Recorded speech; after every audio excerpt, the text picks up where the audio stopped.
नमस्कार, आप देख रहे हैं न्यूज़ 18 का डिजिटल प्लेटफॉर्म और मैं हूं आपके साथ जागृति खंतवाल।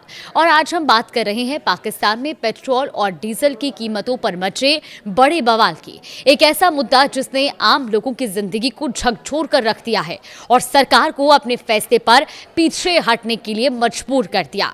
दरअसल पाकिस्तान में हाल ही में ईंधन की कीमतों में जबरदस्त उछाल देखा गया और एक समय ऐसा आया जब पेट्रोल की कीमतें 458 रुपए प्रति लीटर और हाई स्पीड डीजल 520 रुपए प्रति लीटर के पार पहुंच गया। सिर्फ इतना ही नहीं, केरोसिन भी बढ़कर करीब 458 रुपए प्रति लीटर हो गया और ये बढ़ोतरी अचानक और बहुत बड़ी थी। पेट्रोल में करीब 137 रुपए और डीजल में 184 रुपए प्रति लीटर तक का इजाफा किया गया। सरकार ने इस फैसले के पीछे वजह बताई अंतर्राष्ट्रीय बाजार में कच्चे तेल की कीमतों में तेजी और जो अमेरिका और ईरान के बीच चल रहे तनाव और युद्ध जैसी स्थिति के कारण बढ़ी। अब नई दरें आधी रात से लागू कर दी गई, जिससे आम जनता को संभलने का मौका तक नहीं मिला। लेकिन इसके बाद जो हुआ उसने सरकार को झुकने पर मजबूर कर दिया। देश भर में लोगों का गुस्सा फूट पड़ा। पेट्रोल पंप पर लंबी लंबी कतारें लग गई, जगह जगह विरोध प्रदर्शन शुरू हो गए।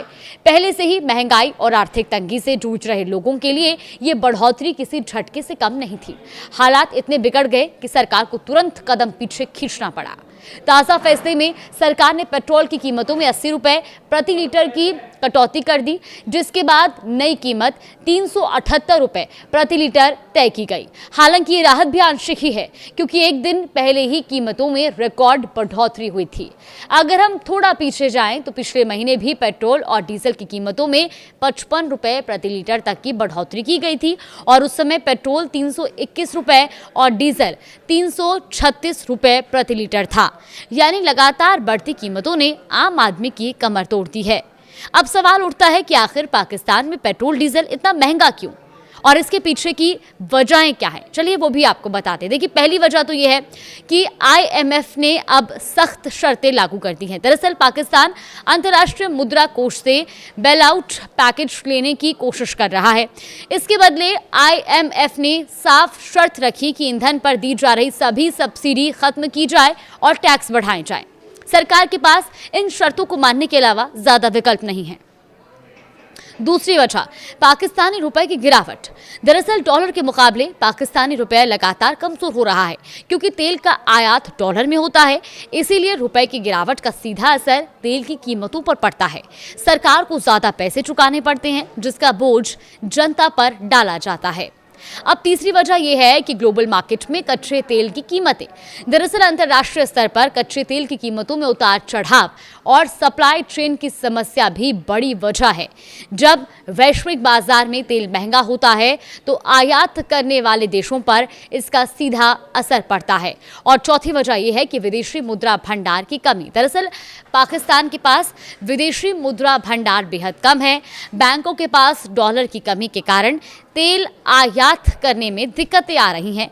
कई बार जहाज़ों के भुगतान में देरी होती है, जिससे देश में तेल की किल्लत और ब्लैक मार्केटिंग बढ़ जाती है।